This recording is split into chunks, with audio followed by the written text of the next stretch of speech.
नमस्कार, मेरा नाम डॉक्टर रोबिन है। मैं जैन समाधि हॉस्पिटल में एमडी पीडियाट्रिक्स की पोस्ट पे हूँ। एक्चुअली 26 तारीख की रात को अपने पास 2 पेशेंट आए थे, जो काफ़ी क्रिटिकल सिचुएशन में थे, जो डेंगू के पेशेंट थे।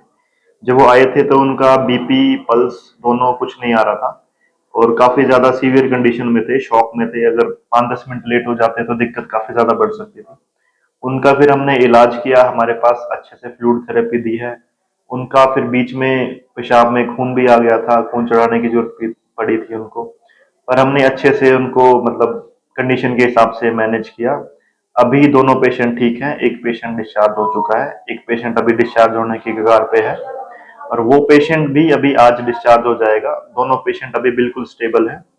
और ऐसी मैनेजमेंट मतलब हमारे टोहाना में भी अवेलेबल है, तो कोशिश यही रहेगी कि बाहर पेशेंट रेफर ना हो। मतलब अगर किसी को ज्यादा जरूरत पड़ रही है तो हमारा यही रहेगा कि बच्चों की जिंदगी का सवाल होता है, तो मतलब बच्चे की जिंदगी बचाई जा सकती है अपने अपने टोहाना में भी। तो अगर ऐसा कुछ कंडीशन होती है तो एक बार संपर्क कर सकते हैं आप। सावधानी देखो, डेंगू होता है 3 फेज में होता है। सबसे पहले बुखार का फेज आता है, फिर क्रिटिकल फेज आता है और फिर रिकवरी फेज आता है।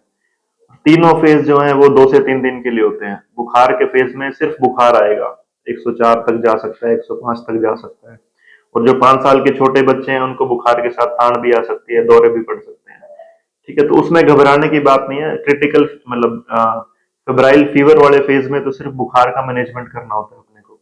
अच्छे से पैरासीटामोल दो डोज के हिसाब से, और दिन में 4 से 5 बार दे सकते हैं और 4-4 घंटे के गैप से दे सकते हैं। और अगर उसके बाद भी ठीक नहीं हो रहा है तो फिर हम उसको ठंडे पानी की पट्टी कर सकते हैं। फिर उसके बाद क्रिटिकल फेज में जब बच्चा एंटर करता है तो उसका खून गाढ़ा हो जाना, बार बार उल्टी आना, सिर दर्द होना, पेट में दर्द होना, कहीं पे सूजन आना, ये सब डेंजर साइन होते हैं, मतलब खतरनाक चीजें होती है। अगर ऐसा कुछ है तो आपको अपने नजदीकी हॉस्पिटल में संपर्क करना चाहिए। पेरेंट्स काफी खुश हैं, काफी अच्छा रिस्पॉन्स था उनका। एक पेरेंट्स डिस्चार्ज हो मतलब एक पेशेंट डिस्चार्ज हो गया, एक पेशेंट और अभी एडमिट है। वो उनसे एक पातड़ा से था सर और एक मूणक से था। ये मेरी बांजी है।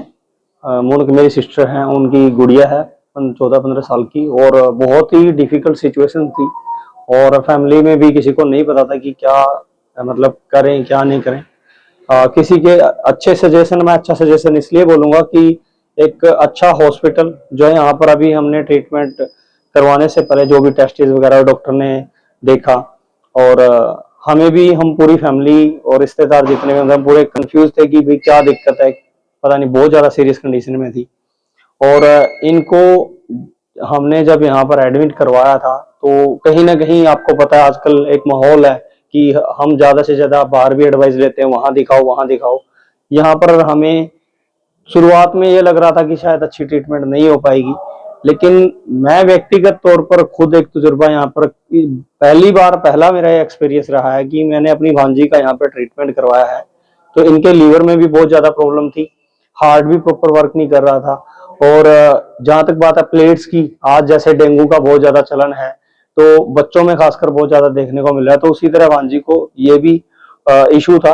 और ये और भी बहुत सारे इशू थे, मुझे मेडिकल साइंस की कम नॉलेज है, बट डॉक्टर साहब ने जितनी भी प्रॉब्लम्स बताई वो काफी हद तक बहुत ज्यादा सीरियस कंडीशन थी। पर गुड़िया बिल्कुल ओके है। और मैं खुद एक चीज के लिए थोड़ा सा मतलब मैं डॉक्टर और यहाँ के स्टाफ से को लेकर थोड़ा सा सेटिस्फाई शुरुआत में नहीं था। मेरा नजरिया ये था कि यहाँ पर शायद अच्छी फैसिलिटीज नहीं होंगी, पर एक पारिवारिक माहौल यहाँ पर देखने को मिला। और जो, जहां तक बात फाइनेंस की है, जहां पर लोग लाखों रुपए लगाकर भी अपने ये मतलब कंफ्यूज रहते कि क्या पता कुछ होगा कि नहीं होगा, ठीक होगा कि नहीं होगा, लेकिन यहाँ पर हम 101% सेटिस्फाई हैं और बच्चा पूरी तरह से तंदुरुस्त है, सेफ है। और इतने कम समय में इतनी अच्छी रिकवरी करना, इसका सबसे ज्यादा क्रेडिट मैं इस हॉस्पिटल, डॉक्टर साहब और इनके यहाँ के स्टाफ को देना चाहूंगा, जिन्होंने इतना दिल से यहाँ पर हमें सपोर्ट किया। इस तरह की सिचुएशन की अगर मैं बात करूं, गुड़िया की जो सिचुएशन थी हेल्थ के तौर पर, यहाँ तक कि हमारी जो गुड़िया है वो खुद कोऑपरेट नहीं करी थी, क्योंकि वो पहली बार जिंदगी में उसको इतनी बड़ी प्रॉब्लम, कभी एक सुई नहीं लगी थी। इस सिचुएशन को भी डॉक्टर और यहाँ के स्टाफ ने इस तरीके से मैनेज किया कि फाइनेंस तो है ही है कि बहुत बड़ी, सबसे बड़ी इंपॉर्टेंट आज के टाइम में इलाज के अभाव में अगर कोई सबसे बड़ी प्रॉब्लम है तो वो है फाइनेंस।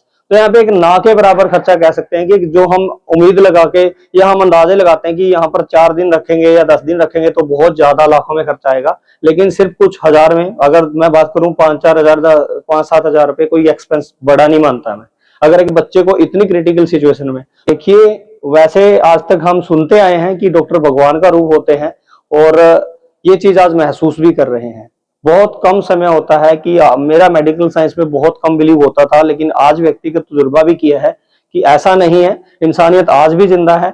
और जहां तक बात है बच्चे की जिंदगी, यहाँ पर मैं इसी बच्चे की नहीं और भी जो ट्रीटमेंट देख रहा हूँ, जितना मैंने यहाँ पर एक्सपीरियंस किया है, मैं लगातार दिन रात 4-5 दिन से गुड़िया के साथ में रहा हूँ, तो बहुत अच्छा सपोर्ट, बहुत अच्छा कोऑपरेटिव यहाँ पे बिहेवियर है डॉक्टर का, पूरे स्टाफ का, पूरा हॉस्पिटल का।